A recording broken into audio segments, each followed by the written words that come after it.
Hi everyone, welcome back to my channel and welcome to a new dragging video. Please consider, subscribing, obviously liking the video, commenting, and without further ado, let's get started. So let's start off here in Sydney, the Sydney Louis Vuitton on George Street, I think. I'm not the one to write a bad review, but when I walk into a store willing to spend a minimum of $5,000 Australian dollars, I expect some level of service, and what you receive here is not that. Quite frankly, the worst service I have ever received. I will take my business elsewhere. I mean, I think this is Big LV Honey and her wig. So many people lately have been complaining about this whole thing about service. I definitely think if you're spending like a specific amount of money, you should be treated like well, but I just feel like for these brands, they just don't care. And I think that for these brands, they're just like, they want you to be spending a certain amount. I don't know what the threshold for a lot of spending would be in Australia, but yeah, I do think like a minimum of $5,000, I do think that is like good money. So like the person does deserve to be treated well. I know you guys always think you're always defending the brands and stuff. No. When the brands are wrong, they're wrong for sure. The next story is from Louis Vuitton Sydney at David Jones. It's really long. So I'll just read portions of it. I'm writing to share my extremely disappointing experience at the Louis Vuitton store at David Jones. My recent experience was nothing short of disheartening. I've always valued the brand and I've been a regular customer alongside my wife. But my most recent visit left me thoroughly unsatisfied. I entered the store with the intention of buying a gift voucher for my wife, only to be met with an uncomfortable atmosphere. And then the OP names the essay's name. What struck me as odd is essay's name assertion that the minimum purchase for a gift voucher was $500, contradicting my previous experiences where I knew this wasn't the case. He attempted to pressure me into a higher value voucher, which was disappointing, made me feel undervalued as a customer.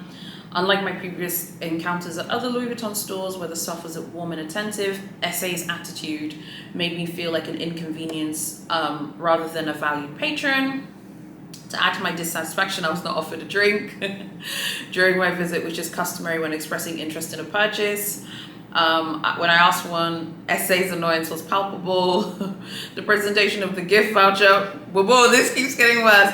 The presentation of the gift voucher was also lackluster. Unlike the elegant boxes I've received in the past, Essay's name handed me a plain envelope. It took me insisting to have it properly packaged. Even worse, upon receiving the bag with the box, I noticed marks and signs of damage, a stark departure from quality I've come to expect from Louis Vuitton. Goes on and on complaining. Okay, so a few things. First of all, there are like two things here. If a gift voucher is available, Louis Vuitton need to honor the gift vouchers if they're offering them. Sounds like in this boutique they are offered. And if they're being offered, it needs to be honored. However, okay, the essay seemed to be annoyed when they found out the amount of the gift voucher, which was like 500 Australian dollars. And also I feel like there is this thing where like something like that, the person is thinking, I'm not making a sale today. Like, so I think that the essay is feeling like they didn't really do anything. They basically are like working for nothing because they didn't sell a physical product. Yes, you sold a gift voucher, and yes, a client purchased a gift voucher, but the gift voucher wasn't high in like financial value. For Louis Vuitton, don't panic, okay? It wasn't a lot to Louis Vuitton. And the person probably just feels like, the essay probably just feels like I didn't sell anything. Like they're doing all this work, they're, providing service to the client, they're offering a drink, they're packaging it and stuff, and they're not selling anything because it's a gift voucher. I think you know what I'm trying to say, because yes, they sold the gift voucher, but they haven't sold a physical item. And then him asking for a drink and then getting dragged super hard, and then insisting on the packaging being a certain way. It's a bit much, it's a bit much. I think it's a little bit picky to be like, I want it packaged a certain way. I understand that it's like, you want it packaged the Louis Vuitton way, because Louis Vuitton, obviously, they have that beautiful orange packaging. but it's a gift voucher. It's a $500 gift voucher. The SA doesn't care. I mean, I know that you guys are going to eat me up, but I don't know. I wouldn't do that, but like, I don't know about you guys. Like, what do you guys think about this one? I think that they're both kind of wrong. I feel like if Louis Vuitton in this location is offering gift vouchers, they need to honor them. But at the same time, it should, $500 gift voucher. I mean, I don't know about that. Let me know what you think about that one. I feel like this one is like a draw, like they're both wrong. The next one is Louis Vuitton in Madrid, at the flagship boutique. I had a terrible experience at this boutique. I'm in the US, and when I visited the store, the purse I wanted was out of stock. I ordered with them at the store, and the product should have arrived a few days ago. My order got cancelled, and here we are six weeks later, and I have not seen a refund. The SA keeps telling me it's because I'm not present. When he sold me my bag, he assured me there wasn't going to be a problem. I feel like I was lied to. If you're not from Spain, stay away from making orders with the store. I understand the frustration of like being sold something and then like they kind of like change their like vibes and stuff. But yeah, Louis Vuitton are not going to ship anything from a foreign store. They will not do that. What she should have done is found someone in Spain, in Madrid, who would have picked up the order for her, and that person would have forwarded it to her with the post office. I mean, I don't know who told her that. If the SA told her that, that's wrong, because they will not ship it to you. I've always been really curious about this, and even when I went to the Johannesburg Louis Vuitton, not this time, but the previous time when I bought the summer perfume in January, I remember asking questions about like the hat box, like, or like a bigger trunk. Like, let's say someone in Africa orders like a big trunk, like how is it going to get to them? And it wasn't clear to me what would happen. To me, I didn't get a clear answer from the SA, but the feeling that I got was, even if they were to like order a trunk from you, like the Lozine, for example, like that, iconic Lozine trunk or something, it would arrive in South Africa, but then it seems like you'd kind of be on the hook for figuring out how to ship it to your country. So the fact that, and that's even like a trunk, that's like something which at least it's like really expensive, that Louis Vuitton could be like, and that's not to say that this bag isn't expensive, but I'm just saying it's like it's expensive and it's like physically imposing kind of item. So like, I think that this is also just not understanding maybe how things work. Like Louis Vuitton will not ship internationally at all. They will not do it. So yeah, it's unfortunate that she didn't know that. I think had she known that, she wouldn't even have bothered ordering it. There's no way they will do it. The SA wanted to make the sale, and the SA should have been upfront and said, oh, but we can't ship it to you. And that's why in the review, she's like, the SA is saying like, you need to be present, you need to be present. The SA is wrong. The SA shouldn't have done that. They're not going to ship. Frankly, they wouldn't even, I don't even think that they would ship within Schengen. Like if she was in Paris, it would have to be like the Paris store, transfers it for her or something. I'm just speaking out loud. So let me know what you think about this. This is another draw. Both of them were wrong. The SA shouldn't have, pursued the sale, but she also should have researched it a little bit more. And just to be clear, they will not ship to you internationally, okay? Even like an LV SA in America will not ship a Louis Vuitton item to someone in the UK or to someone in my country or to someone in South Africa. They won't do it. The next one is the Louis Vuitton boutique in Munich at Resident Posten. That's the location. I have been in Germany. I have been in this store 3 times in the past few months. Just recently on Saturday, each time with an appointment made. The service was really horrible. I was made to feel like I should be privileged to be there. 2 weeks ago, I made an appointment and brought 4 friends with me, where 2 purchased purses and perfume. The other ladies felt the same way as far as the customer service. Each time I came prepared with what I wanted to see, and most of the times we heard, we don't carry this, you have to like purchase online. The last visit was the worst. The SA, I had an SA who was careless, whether I purchased or not. I had pictures of 4 bags, but only one of them was in stock. It was too tiny for my wallet. All I wanted was a bigger crossbody bag, basically. So she had a bad experience. Okay, so a few things about this one. We've talked about this before, but groups are not the thing to do. You shouldn't really be shopping in groups. I think the only time I go shopping in groups is if I was with my nieces and nephews, in which case I feel like children is different. Going shopping, like, and by the way, when I say you shouldn't go shopping in groups, I don't mean like you, your spouse, and your child are going shopping together. Obviously, that is fine. The same way it's fine for me to go shopping with me and my nephews and nieces and to go. But even if I, for example, in my case with my nieces and nephews, if I was to go with them, like I would make them know, like, hey, we're going to like a really nice, boutique, like be on your best behavior and just sit there quietly while I shop and just be quiet and be respectful, Obviously they're children, so they're not going to be like shopping or whatever, right? But in this case, it's like she's with four people. So this is a group of 5 people. Just think of the physicality of how that looks. You have the person who has the appointment. You have 1, 2, 3, 4. 2 people in the group are buying, 2 are not buying. The essay's tired. The essay is tired, okay? And I get that. We've talked about this before. The whole picture thing, if you can, avoid showing essays pictures in Europe. Something happens when you show them pictures. I got dragged at Versace doing this. I got dragged at Louis Vuitton doing this. I've also been dragged at Big H as well in the first trip when I was going to all 3 stores in December 2021, doing that as well. The moment you show a picture, there's something happens to essays in Europe, whether it's Paris Bouboule, whether it's Berlin Bouboule, whether it's London, Munich. It's like they feel like they can't sell you other things and can't upsell you. So then they're just like, I'd just rather get rid of this person. They have all these pictures on their phone. They're going to be really difficult to deal with. They're probably not going to buy anything. So the essay, I think, was just tired. Not saying that the essay was right, but her coming with 4 people, it's a lot. We don't know what bags they bought. I'm not saying that they didn't spend any money or anything like that, but it's a lot for that person to take on. Like I said, families, or like, again, in my case, my nieces and nephews. Even if I was to go with a friend, I think it would be very clear that I'm buying and I'm not there to like waste people's time, and I want to make sure that I'm being very respectful of the fact that it's someone's job. So honestly, I can see why the essay was annoyed with her. I'm not saying it's right, but I can see why. The next one is Big H in Warsaw in Poland. Person names the essay, so I can't say the person's name. Essay's name is the worst essay I've ever met in Big H. She didn't give me a warm reception. When I said I wanted to look at a silk scarf, she didn't take out the products for me to choose. I had to look for them alone. She just lowered her head and arranged her silk scarves. When I left, she didn't, no, hold on, wait. When I left, she didn't even greet me, like saying bye to the person, and was still obsessed with organizing her silk scarves, which was my worst experience. I have noticed in some Big H stores, there are some of these essays who are just like focused on doing one thing and they couldn't really care.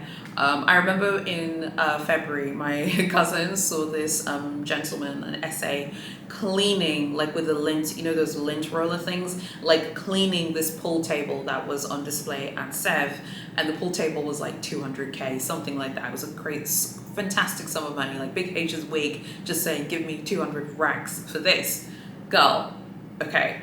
And the essay, she was telling me, like, the essay was like cleaning the pool table, and it was like meticulously doing it, and was not focused on any other clients. There were some clients around, but the essay couldn't care less. Essay was doing their job. Now, at first, this might seem to someone like the essay is ignoring people standing around who are clients, but he was probably told, can you go over the pool table with the lint rolling thing, you know what I'm talking about, and just make sure it's nice and shiny for clients to see.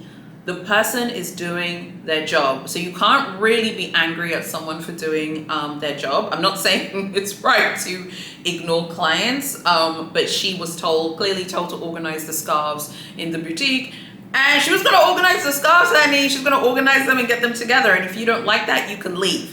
And the client left, and she's like, girl, you can leave. I still have to do my job. So I remember when my cousin was telling me, like, the way he was cleaning it, just making sure it's nice and clean, and their clients like standing around needing help, and he wasn't focused on them. He's doing his job, so you can't be angry at that.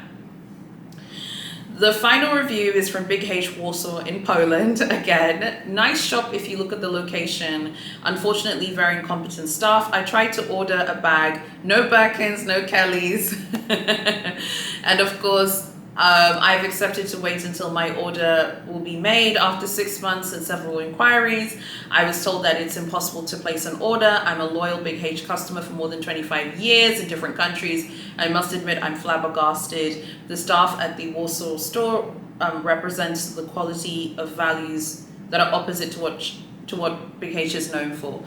Okay, so this boutique, there are a lot of people like leaving reviews about this particular store, and a lot of people have said that it's like really, really difficult. It's a very competitive store. It's the only Big H boutique in Poland, and it's my understanding it serves as a gateway for other parts of like Eastern Europe. So there are a lot of people from Bulgaria. Bulgaria doesn't have a Big H store.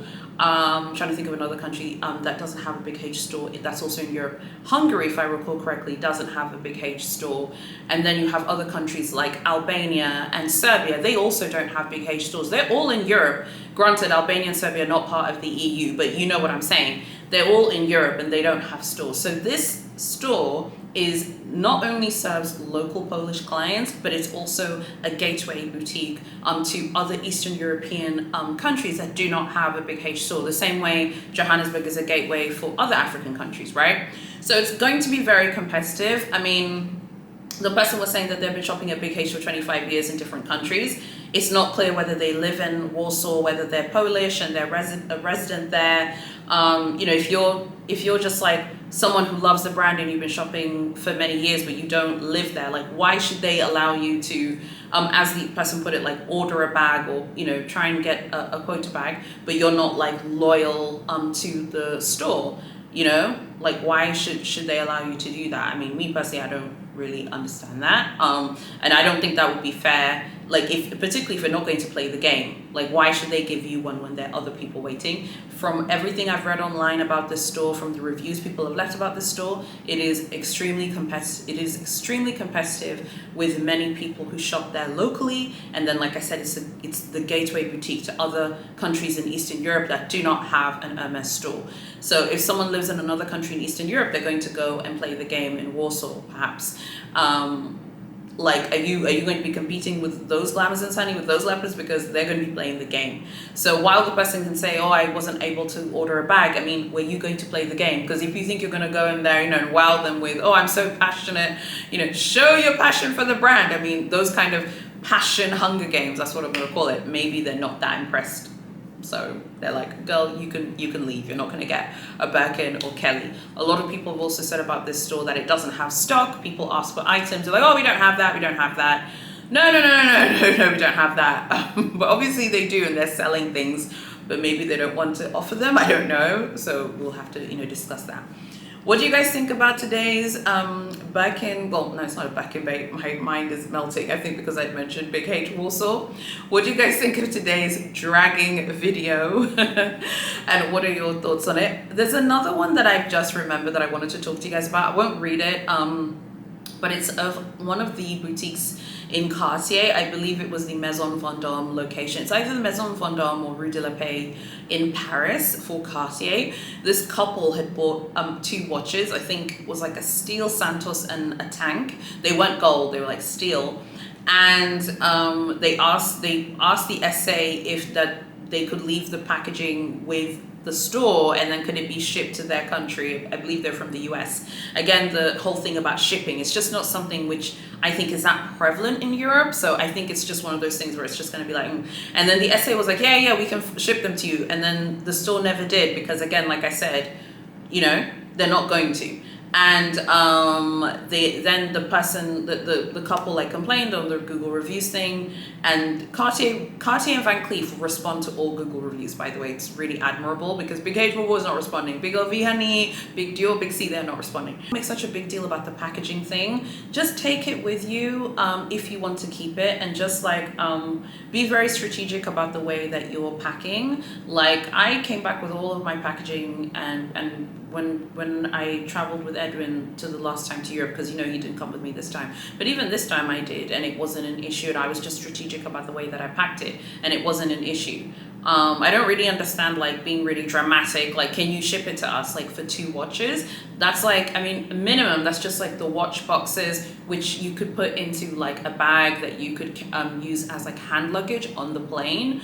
And then the watches themselves, which one you could even just wear them physically after doing like the tax refund. So I don't really, I mean, me personally, I don't really see why they're being so dramatic about it and complaining. And to me, that it just seems like they're being super picky for no reason. They just want to have a moan and a whinge. And I don't know, I just think that they're being picky. And Cartier responded like, oh, we're sorry that happened, please contact us. But it's like, why? They're sending empty boxes, empty watch boxes.